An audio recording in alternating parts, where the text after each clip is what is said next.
Hi everyone, welcome. So in this video we are going to discuss about components of a vector in 2D plane.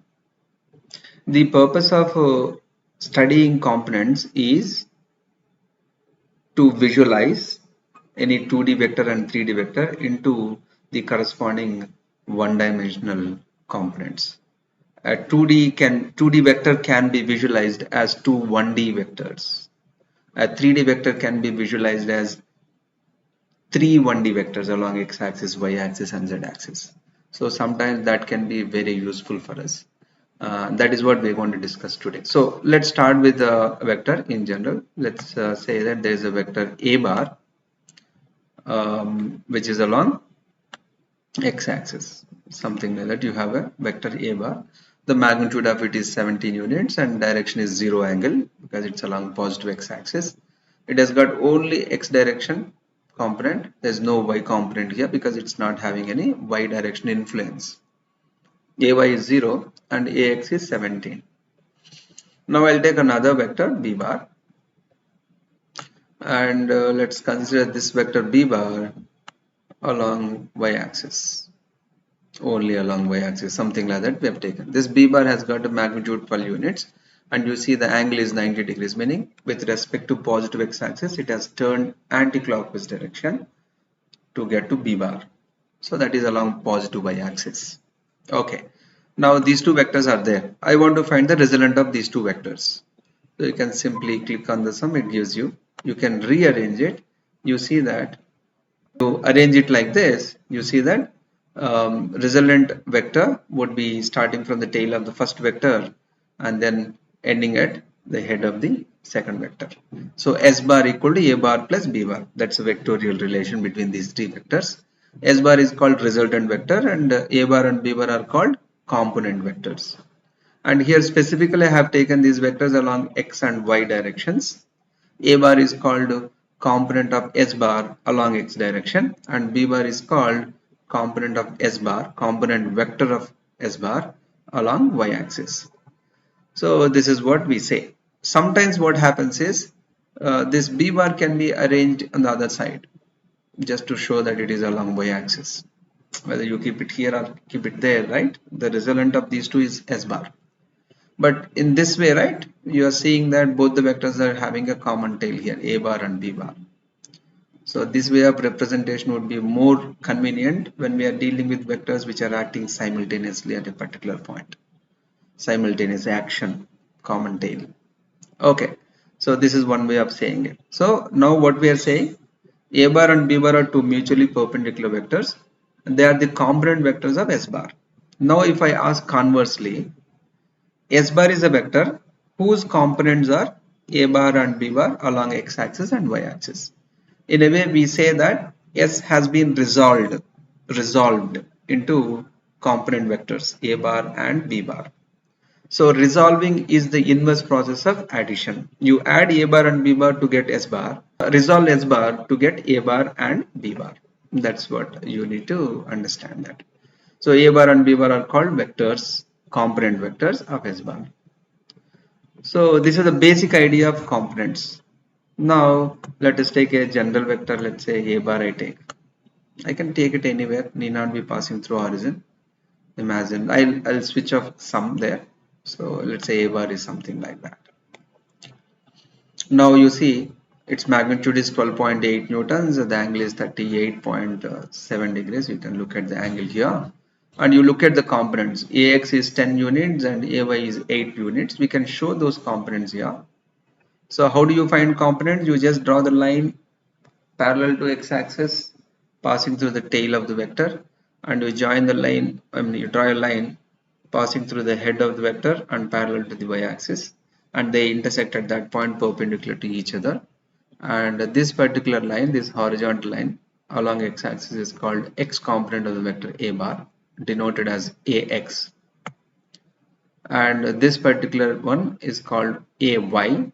It is the y component of the vector A bar. That's how we write it. So this can also be shown like this, like common tail, AX and AY. And sometimes they can also show it in the same thing like this by pulling it down. AX is pulled down, AY is pulled this side.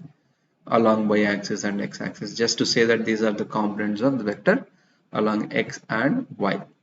This particular one, I personally like it, this particular representation, because it gives a physical intuitive view. Just imagine, just to get a physical understanding of it intuitively, imagine that this vector is a stick inclined at an angle 38.7 degrees. The length of the stick is 12.8 meters. Now you imagine that you are sending the light rays from above parallel to y-axis. In fact, along negative y-axis you are sending the light rays. And imagine a screen along x-axis there.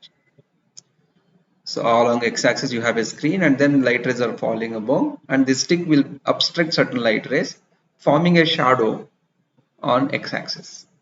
And that is what you see, that AX. So that's why AX is also called projection. Projection meaning like a shadow of A bar onto x-axis. Same way you send the light rays in this direction along negative x direction onto the stick A bar. When these light rays are obstructed by the stick, it forms a shadow on a screen which is lying on y-axis. That's why this AY, which is 8 units here, is called projection of the vector A bar onto y-axis. So this is another name, projections as well as components. So this is the way we represent a particular vector. Now, where is it going to be used? There are many applications. For example, let's look at vector addition. Imagine this is a vector you can have, you can turn around and all that. Okay, this vector is there. Fine. Now let us consider another vector, b bar. I drag it out, and then probably let's say this vector is something like this. Two vectors are there. I remove angles just for the sake of simplicity. Now you closely observe a bar. It has got a component AX 15 units and AY 6 units. This is AX and this is AY. Similarly, you focus on B bar. B bar has got a X component 2 units and Y projection 8 units. You can see that BY equal to 8 units. Now I want to sum these two. So just click on the sum. You get the vector. You arrange it tail of the first vector to the head of the second vector. So you got this now. Now you visualize it. If you focus on S bar, it has got X component 17 units. Now focus on A bar.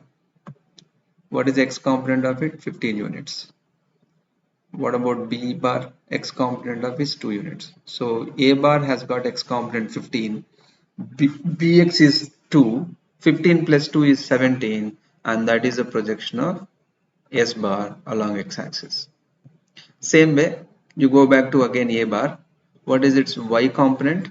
6 units. This is AY, 6 units. And what is Y component of B? That is 8 units. So A has got a Y component 6 units.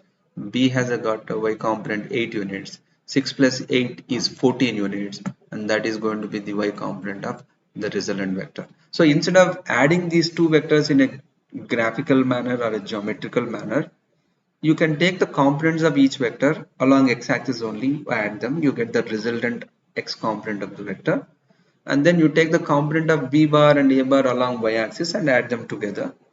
That gives the resultant vector along y direction. Now this Sx and Sy, both of them can be added vectorially to get the S bar. So this is how you do. Vectorial addition in 2D is vectorial addition in two 1Ds. Along x-axis you can separately add the components, along y-axis you can separately add the components, and after that you can add them vectorially to get the resultant. So this is one way of visualizing. A 2D diagram can be visualized as two 1D diagrams. That's the idea, that's the usage of the components ideas.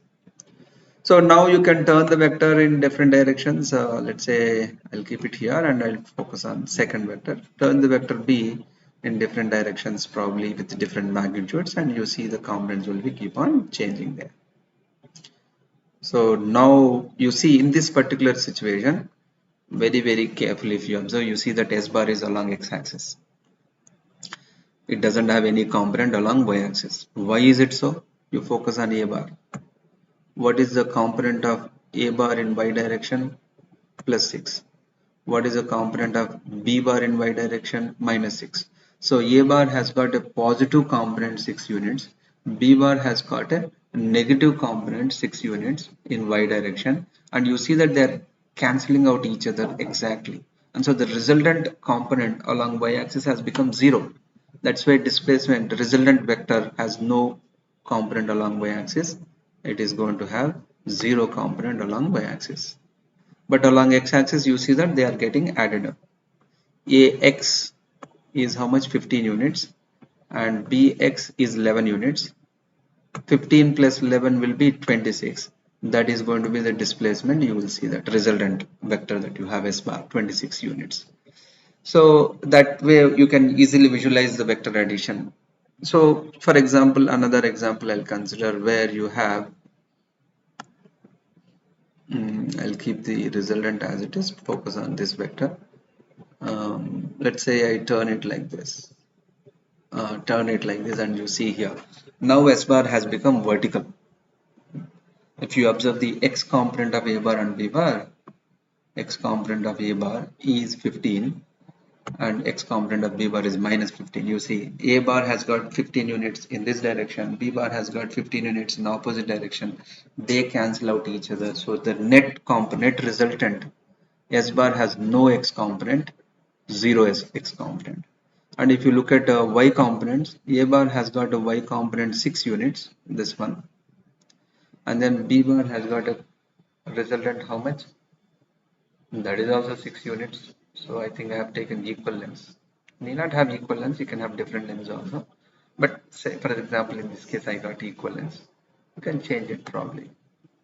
Make it 7, right? But still S bar is vertical because x components are cancelling out. So A bar has got 6 units and B bar has got 7 units along y-axis and in the same direction. They add up. 6 plus 7 will give you 13 units. That is going to be the resultant vector in y direction. X direction they cancel out each other. Y direction they add up each other, and that's how you can visualize it. So analyzing the vectorial addition in component form can give you a better visualization because it's always convenient to study 1D than 2D and 3D. So visualizing 2D and 3D, decomposing it into 1Ds can give you a better understanding of vectors. So that's the idea of this particular video. So I hope you understood the application of components of a vector here. With that, I'll close here. Thank you very much for watching. Until next time, goodbye.